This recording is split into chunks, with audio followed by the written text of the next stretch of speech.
A paz do Senhor Jesus, quem vos fala é o pastor Cláudio Carneiro, da Assembleia de Deus Resgatando Vidas em Olinda, Rua Wallace Paz Leme, 242. Estamos iniciando essa série de mensagens, série de estudos, onde nosso intuito é trazer o conhecimento para você da Palavra de Deus. Nós queremos falar sobre as parábolas de Jesus. E hoje, como parte introdutória, nós vamos delinear para você o que vem a ser parábolas, mostrar para você através da Bíblia Sagrada que desde o Antigo Testamento os profetas já se utilizavam de parábolas para ensinar e transmitir a palavra ao povo. E no Novo Testamento, o principal mestre, Jesus, nos orientou acerca desse método de ensino de tanta eficácia. E como nos dias atuais, tantos têm ensinado através desse método. Então nós vamos dizer e explicar para você o que significa parábolas, quais as figuras de linguagens que nós temos mais utilizadas na Bíblia Sagrada. E no decorrer dessa série de mensagens, esse é o primeiro vídeo apenas, nós vamos falar sobre cada uma das parábolas de Jesus e trazer o significado para cada um de nós. Eu quero ler um texto com você que se encontra no Evangelho de São Marcos, no seu capítulo 6, verso de número 34. E Jesus, saindo, viu uma grande multidão e teve compaixão deles, porque eram como ovelhas que não têm pastor, e começou a lhe ensinar muitas coisas. Um dos principais ministérios que Cristo teve aqui na terra foi ser mestre, ensinar, transmitir a palavra do Pai aos seus ouvintes. E a maneira mais eficaz que ele utilizou nesse método de ensino foi sobre as parábolas. Então, a partir desta lição, nós vamos descrever para você esse método parabólico de ensino, que tem por objetivo principal identificar ou esclarecer a partir de eventos cotidianos determinada situação ou problema. Para tanto, analisaremos a ocorrência deste recurso didático. Veremos ainda que o mestre dos mestres, no transcurso do seu ministério terreno, lançou mão dessa técnica o tempo inteiro. Aqueles que lançam mão de parábolas, que é uma figura de linguagem, nada mais é do que uma figura de linguagem, como método de ensino, visam a transcender a realidade por meio de elementos sociais conhecidos, elementos diários, cotidianos, que as pessoas usam no seu dia a dia, para trazer uma verdade por trás deles espiritual. A figura de linguagem é algo marcante e algo que faz com que nós possamos entender melhor. Os elementos observados no mundo natural são tomados, emprestados a fim de serem pareados a uma verdade contida no mundo intangível. As parábolas, nesse sentido, servem como carreadoras de uma realidade espiritual. Então nós temos vários exemplos de figuras de linguagem e que é preciso que eu e você entenda, e nós vamos ver alguns exemplos dela e alguns textos bíblicos para você começar a entender o que significa as parábolas e entender o texto sagrado. Primeira figura de linguagem que eu quero te falar sobre fábula. O que vem a ser fábula? É uma história ilustrativa, é algo fictício que pretende transmitir ensinamentos morais por meio de uma fantasia, mediante a apresentação de objetos animados ou animais falantes. É uma fábula, uma história fictícia que é contada, mas ela tem o objetivo de lhe trazer uma verdade. Vamos ver um texto, um exemplo na Bíblia Sagrada de uma fábula, de uma história fictícia contada. Livro de Juízes, no seu capítulo 9, a partir do verso 1. Juízes, no seu capítulo 9, a partir do verso 1, do 1 ao 15, você vai encontrar esse exemplo. Eu vou ler o texto para você. E Abimeleque, filho de Jerubaal, foi-se a Siquém, aos irmãos de sua mãe, e falou-lhes, e a toda a geração da casa do pai de sua mãe, dizendo: Falai, peço-vos aos ouvidos de todos os cidadãos de Siquém, qual é o melhor para vós, que 70 homens, todos os filhos de Jerubaal, dominem sobre vós, ou que um homem sobre vós domine? Lembrai-vos também de que sou osso vosso e carne vossa. Então os irmãos de sua mãe falaram acerca dele perante os ouvidos de todos os cidadãos de Siquém. Todas aquelas palavras, e o coração dele se inclinou para Abimeleque, porque disseram: é nosso irmão. E deram-lhe 70 peças de prata da casa de Baal Berite, e com eles alugou Abimeleque uns homens ociosos e levianos que o seguiram. Saltando para o verso de número 7, você vai ver a epígrafe dizendo a parábola de Jotão. E dizendo a Jotão, foi este, e pôs-se no cume do monte de Gerezim, e levantou a sua voz, e clamou, e disse-lhes: Ouvi-me a mim, cidadãos de Siquém, e Deus vos ouvirá a voz. Foram uma vez as árvores a ungir para si um rei, e disseram à oliveira: reina tu sobre nós.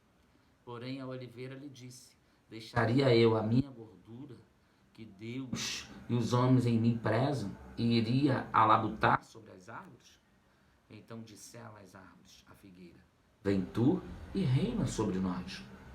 Porém a figueira lhe disse: deixaria eu a minha doçura, o meu bom fruto, e iria alabutar sobre as árvores? Então disseram as árvores à videira: vem tu e reina sobre nós. Porém a videira lhes disse: deixaria eu meu mosto, que alegra a Deus e aos homens, e iria labutar sobre as árvores? Então todas as árvores disseram ao espinheiro: vem tu e reina sobre nós. E ele disse o espinheiro às árvores: se na verdade me juiz rei sobre vós, vinde e confiai-vos debaixo da minha sombra. Mas, se não, saia fogo do espinheiro que consuma os cedros do Líbano. Então você vê que através desse texto nós vemos uma fábula, uma história fictícia, falando sobre as árvores, uma perguntando para a outra para reinar. Sabe que não é uma história real, mas para ilustrar uma verdade espiritual, algo que estava acontecendo naquele momento, onde Abimeleque quer se constituir rei lá em Siquém. Então nós vemos o uso da fábula no texto bíblico. Uma outra figura de linguagem é a metáfora, muito conhecida na língua portuguesa. É uma narrativa simbólica em que um elemento representa outro, embora ambos sejam essencialmente diferentes. É uma metáfora, um elemento representando o outro, porém sejam ambos diferentes um do outro. Vamos um exemplo do texto bíblico, Mateus, no seu capítulo 5, verso de número 14. Para você entender. Mateus, verso 5.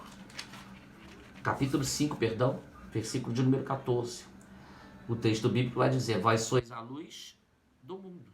Não se pode esconder uma cidade edificada sobre um monte. Uma metáfora. O texto mostra pra gente uma metáfora, um elemento que representa outro. Os homens representando a luz do mundo, algo totalmente incompatível, que não tem semelhança, mas através da metáfora nós conseguimos entender uma verdade espiritual grandiosa. Outra figura de linguagem é assimile. Comparação entre dois termos de diferente significado. Tais termos, no entanto, são necessariamente ligados pela palavra como ou por outra expressão que lhe seja equivalente. Assim como, do mesmo modo que. Assimile, você vai ver essas expressões no texto.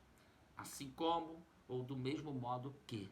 Então nós vamos ver aqui Lucas no seu capítulo 10, versículo 3, para você entender, assimile, que ela é muito utilizada nas parábolas de Jesus.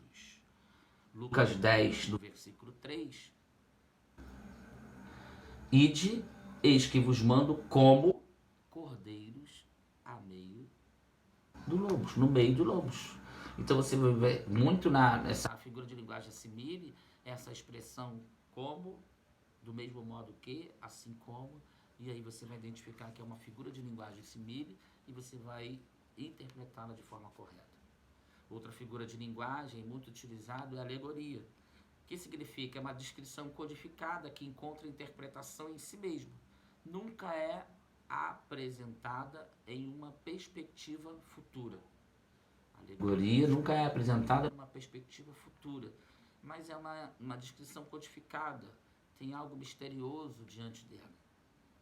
E a parábola em si, que é uma figura de linguagem também, ela prevê que duas situações similares, veja, a metáfora representa um elemento que representa o outro, porém elas não são totalmente diferentes. Na parábola são situações similares colocadas de um lado e da outro, para que se estabeleça uma comparação entre elas. Veja, Mateus capítulo 13, versículo 33.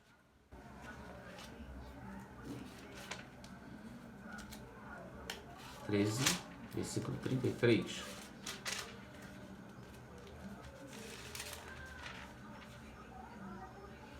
Outra parábola lhes disse: o reino dos céus é semelhante ao fermento que uma mulher toma e introduz em 3 medidas de farinha até que tudo esteja levedado. Então, duas situações similares sejam colocadas uma ao lado da outra para que se estabeleça uma comparação entre elas. Então ele está dizendo que o reino dos céus ele é semelhante àquele fermento que a mulher coloca para levedar a massa. Isso é uma parábola. E um provérbio pode ser uma parábola reduzida. Sendo assim, você vai entendendo como funciona a Bíblia Sagrada dentro dessas figuras de linguagem.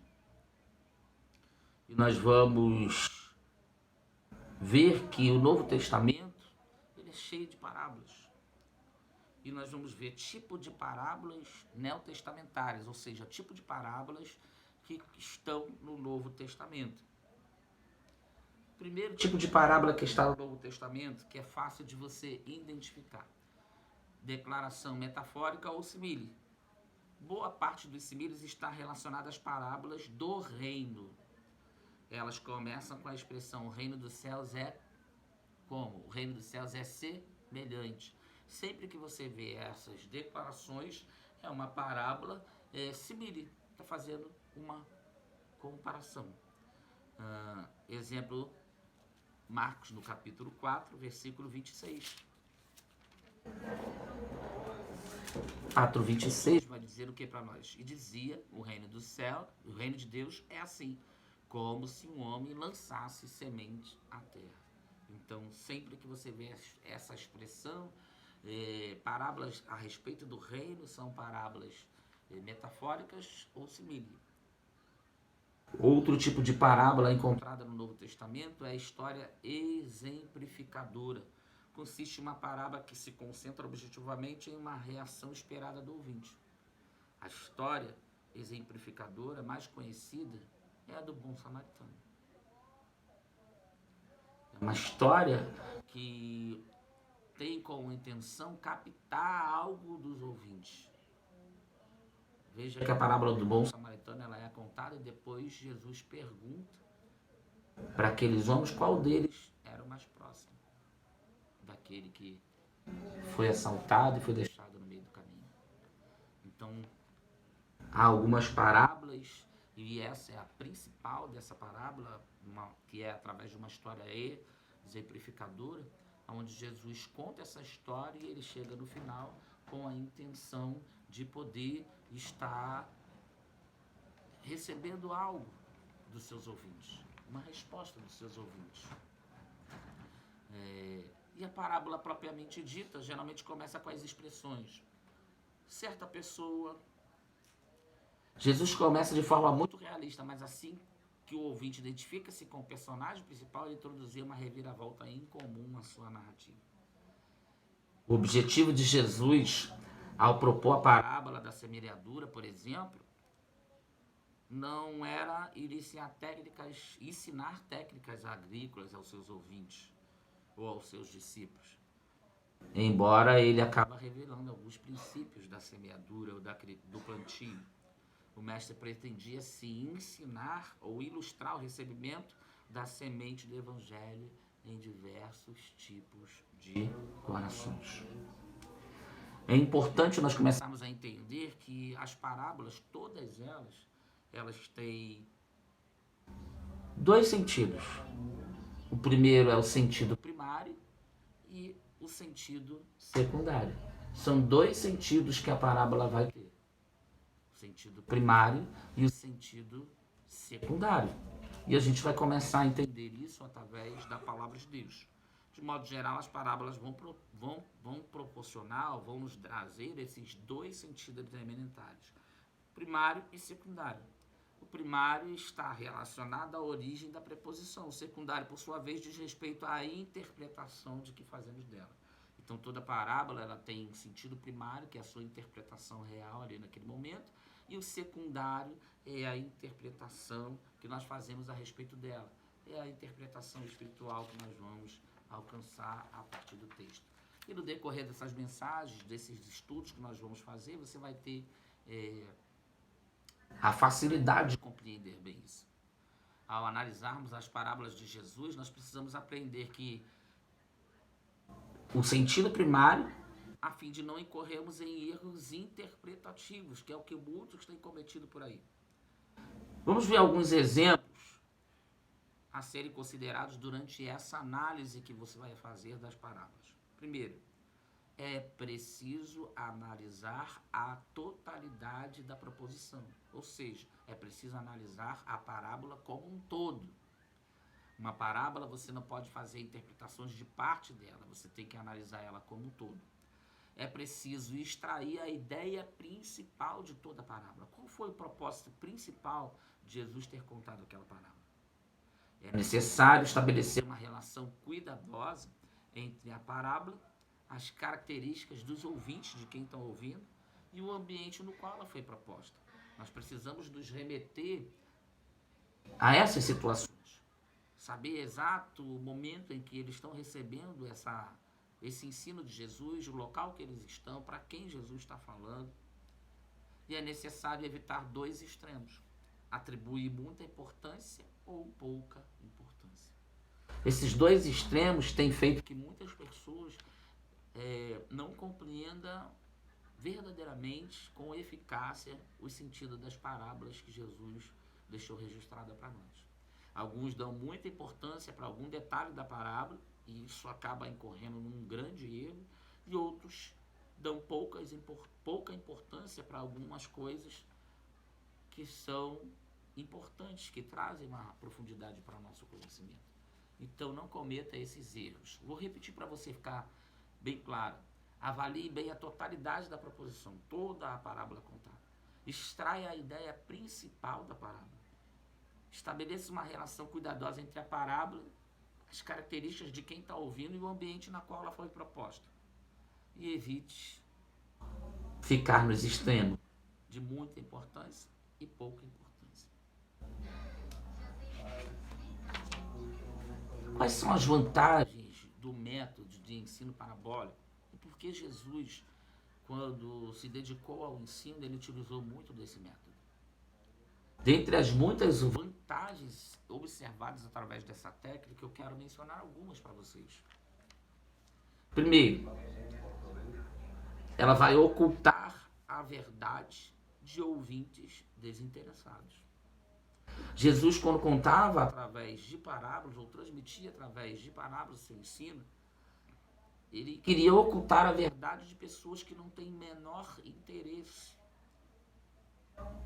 Porque para se compreender uma parábola é necessário que tenha atenção, é necessário que estude, que examine, que esquadrinhe.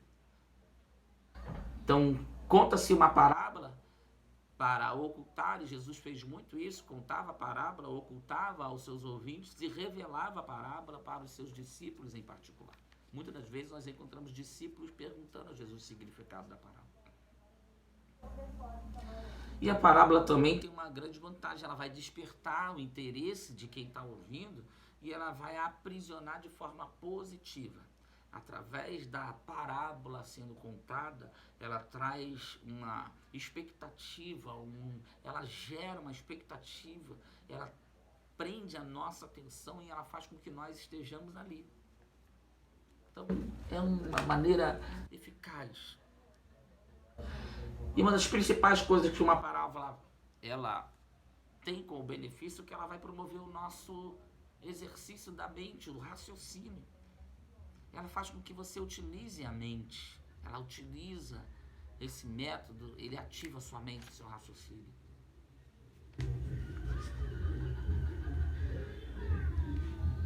E outra coisa importante que quando você aprende uma parábola, você jamais esquece. Ela fica guardada na tábua do teu coração. Quando alguém te conta uma parábola e te traz uma interpretação dessa parábola, você nunca mais vai esquecer. Ela fica memorizada. E ela preserva a verdade bíblica. Por isso Jesus utilizou muito desses métodos para que os seus ouvintes, naquele momento do seu ministério, muitos não compreenderam as suas parábolas. Jesus ensinou em particular aos seus discípulos, e hoje nós, a igreja do século XXI, temos hoje a possibilidade de estudar cada uma das parábolas de Jesus e absorver grandes ensinamentos que contém nelas. Mas há muitos erros de interpretações nas parábolas ditas por Jesus. Por isso, começamos essa série de mensagens trazendo a você as interpretações de algumas das principais parábolas de Jesus. Acompanhe o nosso canal no YouTube. Fique conosco para que você possa entender e compreender as parábolas de Jesus. Estude na língua portuguesa algumas figuras de linguagem que vão te facilitar você interpretar, porque a Bíblia, tanto no Antigo quanto no Novo Testamento, ela é cheia de parábolas. E é necessário esse conhecimento para que você possa entender e interpretar bem a Bíblia Sagrada.